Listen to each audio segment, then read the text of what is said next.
firstly, thank you so much for your time today. Welcome back to New Zealand. You enjoy touring here? Yeah, thanks. We always love coming to New Zealand. It's a beautiful part of the world and probably one of the most beautiful parts of the world. Very calming, very relaxing, and you get places like this to practice in, which is quite remarkable. So yeah, it's a place we all enjoy our cricket. So you come to a place like New Zealand, it's probably a little bit different in terms of being followed around and being recognised as much. Does that make it a really different place to play cricket for you? It does. I mean, look, especially with the kind of fan base that we have, and once you're known, once you're playing for India for 10 years, and people like you, it's very difficult to get away with a lot of things. But I think New Zealand's one place where even when people come for autographs or pictures, they're never too forthcoming in terms of they never force you to do anything. They have a good concept of respecting your space, which I really like.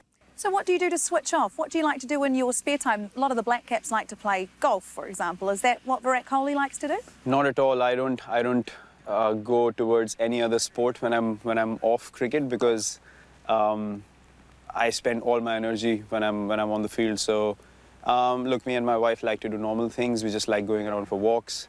If you have a place like Napier, it's beautiful. Last night we were at the Marine Parade, you know, full moon. We're just enjoying that, sitting on the bench, just talking. It's actually the most simplest things that give us a lot of joy, purely because we're always in the public eye and we're always, you know, doing things in front of people. It's very important to get away and be totally not known by anyone, and that's something that both of us really like. What's it like playing against the Kiwi boys? Are they a good opponent to have? They're probably one team that plays in the absolute right manner, but their body language and their intensity is always right up there, which I feel is the perfect balance for any sports team, and there's so much to learn from them in terms of their competitiveness, but at the same time respecting the opponents and just, you know, maintaining friendships as well. So we're quite close to a lot of the boys because we play IPL together and we get along really, really well with them, and that's been maintained for years because of the mutual respect. And the cricket's competitive, but it's very, very enjoyable. 20 centuries in 18 months. How does a batsman create that level of consistency in his game? Well, I've been asked this question many times, and the only answer I can think of is if you're only focused on what the team wants and you're obsessed about winning a game of cricket for your country, those special performances happen.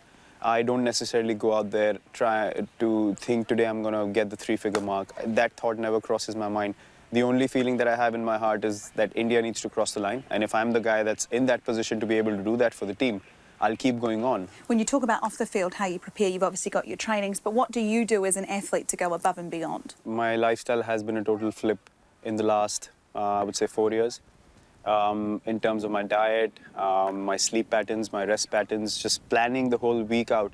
I don't believe in taking anything for granted, and I want to be able to do what I do at the best of my abilities. I want to do it with quality till the time I play this game. Are you a stats-driven cricket player? What are your goals for the game by the time you've finished? When I started, if someone had told me that 10 years down the line I'd be here in my career, I would have never believed them. So I play the game because of the joy that I have when I play on the field, and purely the love of the game and the passion that I have of playing for my country. If I get attached to stats, that means my graph's going down and there's something wrong in my head. And I personally cannot play in that kind of mindset. I cannot stand on the field thinking I have to do something for myself. For me, diving every ball for the team is what matters more than thinking about how many runs I've scored. Off the back of your Australian tour, you got to go to the Australian Open. You met Roger Federer. What was that like? Well, amazing. I've met him a couple of times before as well, and the fact that he remembered was like, wow. I mean, he told me that he met me in Sydney a few years back when he played an exhibition game, and I was like, wow, he remembers me.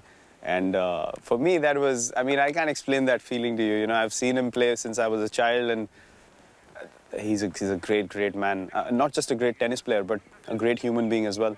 And he kept asking questions. And I was like, he's asking me questions. And I could speak to him about mindset and, you know, how he prepares, what he thinks about his sport. And it was just a beautiful, beautiful time. That is so cool. Yeah. Well, Brad, I want to thank you so much for your time today. I know you're a very busy man. Thank you for everything you give to the game. Us as fans, we just love watching you. So thank you for your time. Pleasure. Cheers.